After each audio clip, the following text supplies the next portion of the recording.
वो तो हमारे चाचा है, वो कहाँ डरने वाले हैं। उनकी सिक्योरिटी वापस ले ली, सिक्योरिटी वापस ले ली, सीबीआई की जांच उनके लिए कराई जा रही है। ये सिक्योरिटी वापस लेना कोई नया नहीं है। ये जो बीजेपी के मन के नहीं है उनकी सिक्योरिटी वापस लाई। कल हमारी सिक्योरिटी वापस ले लें, आदरणीय आजम खान साहब की सिक्योरिटी वापस ले लें। अरे आप पड़ोसी हो, आजम साहब का देखा नहीं कितने झूठे मुकदमे लगे। सरकार उनकी है, आप खुद अपने जिले में जानते हो। सर आजम खान तो आजकल इस समय इमोशनल हो रहे हैं और आप मैनपुर में फंसे हुए हैं सर। आप खतौली और रामपुर क्यों नहीं देख पा रहे सर? अरे उनका खुद उनका कितना नुकसान किया उनका, कोई कल्पना कर सकता है? राजनीति में ये तरीका नहीं होता है। राजनीति में ये तरीका नहीं कि सरकार में आप आ गए, दूसरे आदमी विरोधी को बिल्कुल खत्म कर दें। कल ही मुरादाबाद के ये परंपराएं पहले दक्षिण भारत में थी, लेकिन दक्षिण भारत में भी खत्म हो गई।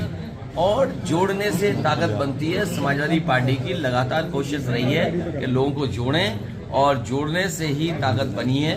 जहां तक मैनपुरी है, मैनपुरी अच्छे वोटों से, ऐतिहासिक वोटों से जीतने जा रहे हैं। रामपुर भी जीतेंगे और खतौली भी जीतेंगे। सर गुजरात चुनाव में सर एक बार बीजेपी के साथ में बीजेपी मैच कर ले फुटबॉल का, तो वो मैच कब हो रहा है? एक फुटबॉल मैच के लिए आपने कहा था बीजेपी मैच कर। तुमने देखा नहीं हमारे मुख्यमंत्री कितनी अच्छी क्रिकेट खेलते हैं? तुम तो कुछ भी खेलना नहीं जानते हो कि लगता है। सर गुजरात चुनाव में सर एक बार फिर गोधरा कांड का जो सीएम योगी ने जिक्र किया है, ध्यान हटाना जरूरी। देश खत्म हो रहा है, बेरोजगारी है, लोग किसान को जो बचाना चाहते हैं वो एक एक वोट इनके खिलाफ डालें। यहाँ से भारतीय जनता पार्टी का सफाया हो। भारतीय जनता पार्टी का सफाया होगा तभी संविधान बचेगा, तभी लोकतंत्र बचेगा। सर रामपुर अराजकता का जो सर अड्डा बन गया है, ब्रजेश पाठक ने कहा है, और केशव प्रसाद मौर्य कह रहे हैं कि सर जो इसकी साइकिल का अंतिम संस्कार जो सर कर देना चाहिए। क्या किस तरह के बयानबाजी सर? भारतीय जनता पार्टी की कोशिश ये है कि जो मुद्दे हैं उन मुद्दों पे बहस ना हो। आज महंगाई किस स्तर पे है, जिस समय ये भारतीय जनता पार्टी इस तरह के सवाल उठा रही है, उसी समय आपने देखा होगा महाराष्ट्र में, मुंबई में सबसे बड़ा इलाका, जो सबसे बड़ा इलाका था वो बेच दिया गया कुछ हजार करोड़ में। लोगों का यहां तक मानना है तो धारावी का इलाका है, जिस समय रीडेवलपमेंट होगा और उसकी रियल एस्टेट की वैल्यू जब आकी जाएगी और जब आकलन होगा तो वो हो सकता है 6 लाख करोड़ तक की उसकी कीमत और वैल्यू हो।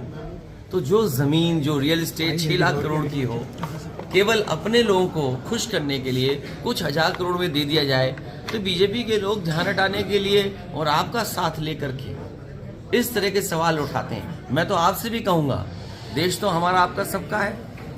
अगर कोई चीज 5,000 करोड़ की बिक जाए, वो 6 लाख करोड़ की है, तो नुकसान किसका होना है? तो ये जानबूझ करके जो बुनियादी मुद्दे हैं, आज सिलेंडर कितने में भरवाई हो रही है? जब गरीब से वोट चाहिए था तो गरीब को चना दे रहे थे, गेहूं दे रहे थे, मिक्स्ड रिफाइंड तेल दे रहे थे। आपको अब सब छीन लिया गया, चुनाव उनका खत्म हो गया, सरकार बन गई, अब चना नहीं है, रिफाइंड तेल नहीं है। जिस नमक की कसम दिला रही थी वो नमक हटा लिया गया। ये बीजेपी के लोग केवल वो काम करते हैं जिसमें कोई खर्चा ना हो, नफरत फैलाना, लोगों में झगड़ा लगाना। सर शिवपाल जी की पहले जो सर सुरक्षा कम की गई, उसके बाद सर रिवर फ्रंट घोटाले में सर भूमिका के लिए जांच, और आप सर बंगला छीनने के लिए सरकार की जो सर सुगबुगाहट हो रही है, सर किस तरह की जो सर पॉलिटिक्स? आप लोग भी उनकी चाल में मत फंसो पत्रकार साथी। आपको चिंता करना चाहिए, चैनल बिक गया, अब जो पत्रकार हैं उनका क्या होगा? आप उनकी तरह लिखिए, उनकी तरह बोलिए। इसलिए ध्यान हटाने के लिए बीजेपी कोई भी हथकंडा अपनाती है और उस हथकंडे में कामयाब हो जाती है, क्योंकि सब कुछ उनके साथ है।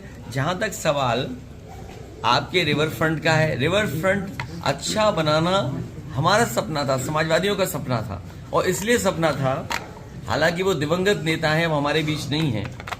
मुझे याद है जिस समय लालजी टंडन जी वहां के